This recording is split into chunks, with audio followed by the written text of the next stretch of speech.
अस्सलामुअलैकुम।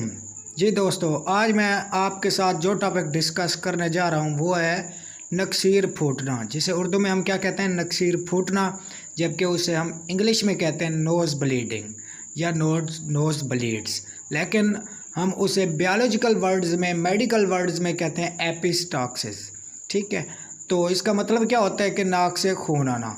और ये क्वेश्चन आज मुझे क्यों याद आया, क्योंकि आजकल जो सीज़न चल रहा है वो समर का है और मोस्टली इसी सीज़न में ही लोगों को नाक से खून आता है। ठीक है, मतलब बंदा जा रहा होता है, कुछ भी नहीं होता, ना कोई इंजरी होती है, ना कोई डैमेज होता है, ना कोई एक्सीडेंट होता है, खुद ब खुद नाक से खून आना स्टार्ट हो जाता है। अब दोस्तों, इसकी वजह क्या है, ये क्यों आता है, ये मैं आपको बताता हूँ। इसका जो मेन वजह है वो ये है कि जब हम गर्म हवा होती है, ठीक है, और खुश्क हवा होती है, उसको जब अपने अंदर लेते हैं, मतलब जब गर्मी होती है काफ़ी ज़्यादा, तो हम क्या करते हैं, सांस लेते हैं। वो जब गर्म हवा हमारी बॉडी के अंदर जाती है, हमारे नाक के अंदर जाती है, हमारे नाक के अंदर क्या होती है, असल में मेम्ब्रेन होती है म्यूकस की। ठीक है, और म्यूकस की मेम्ब्रेन जो है उसका काम क्या है कि बॉडी का टेम्परेचर को मेंटेन रखना, हवा का जो टेम्परेचर है उसको बॉडी के टेम्परेचर के साथ मेंटेन रखना। ठीक है, उसके बाद उसको नमी मुयसर करना। ठीक है, लेकिन जब जो हवा आ रही है उसके पास नमी है ही नहीं, वो इतनी खुश्क है, इतनी खुश्क है कि वो उस म्यूकस लेयर को ही डैमेज कर देती है। ठीक है, तो जब वो म्यूकस लेयर ख़त्म हो जाती है, टूट जाती है, उसके बाद पीछे क्या बचता है, ब्लड वेसल्स, आर्टरीज, मतलब वो वेसल्स बचती हैं जो खून नाक को पहुंचा रही हैं। ठीक है, वो जिससे हम क्या कहते हैं, कैसल्स बैच प्लेक्सस, ये एक नेटवर्क है आर्टरीज़ का, 5 आर्टरीज़ का, जो नाक को खून पहुंचाती हैं। ठीक है, अब जब म्यूकस ख़त्म हो गई है, म्यूकस की लेयर टूट गई है, तो क्या हुआ है, वही जो ब्लड वेसल्स थी वही सामने आ गई हैं।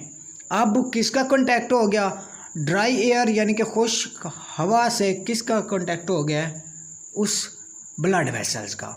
जब ब्लड वेसल्स का उससे कांटेक्ट हुआ है तो ड्राई एयर ने क्या करना है, साफ ज़ाहिर है उसको डैमेज कर देना है। जब ब्लड वेसल्स डैमेज होंगी तो क्या होगा, उनके अंदर क्या होता है, खून ही होता है, तो खून बाहर निकलना स्टार्ट हो जाता है। और इसकी जो मेन वजह है वो ये है कि जब बाहर इन्वायरमेंट ह्यूमिडिटी ख़त्म हो जाती है, मतलब पानी नहीं होता हवा के अंदर, नमी नहीं होती, वेपर्स नहीं होते वाटर के।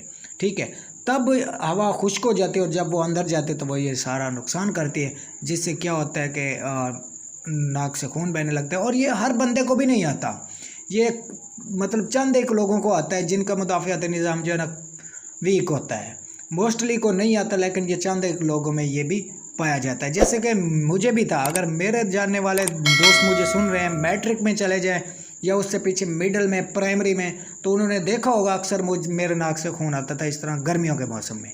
ठीक है, तो मुझे याद है कि लास्ट टाइम मुझे एफएससी में आया था। ठीक है, तो उसके बाद अब तक अल्हम्दुलिल्लाह नहीं आया और अल्लाह करे ना ही आए।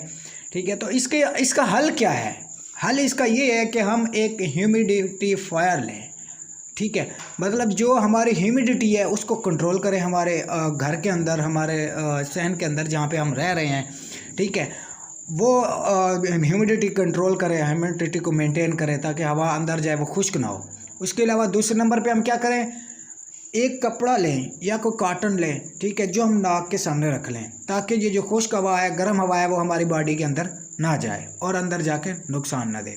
उसके अलावा जो मेन जो इसका जो पॉइंट है वो ये है कि जब हमें फील होता है कि यार मतलब थोड़ा उलझन फील होती है, जब ये आने लगती है ना, मतलब नाक से खून आने लगता है, तो शुरू से होने लगता है कि भाई कुछ ना कुछ होने वाला है। तो हम जब नाक को अपने हाथ से रगड़ते हैं ना, तो वो निकल आता है। तो इसलिए जब आपको ऐसा फील हो रहा है तो आप हरगिज़ अपने नाक को हाथ से मत रगड़ें। ठीक है, तो ये चंद एक प्रिकॉशंस हैं जिन पे आप अमल करके इससे बच सकते हैं। उम्मीद है आपको ये मेरी वीडियो बहुत ही अच्छी लगी होगी। और मैं जाते जाते फिर वही कहूँगा कि अगर आप मेरे चैनल पे न्यू हैं तो सब्सक्राइब कीजिए और दोस्तों से शेयर कीजिए और लाइक और कमेंट ज़रूर कीजिएगा। इंशाल्लाह मिलते हैं नेक्स्ट वीडियो में, तब तक के लिए अल्लाह हाफिज़, अस्सलामु अलैकुम।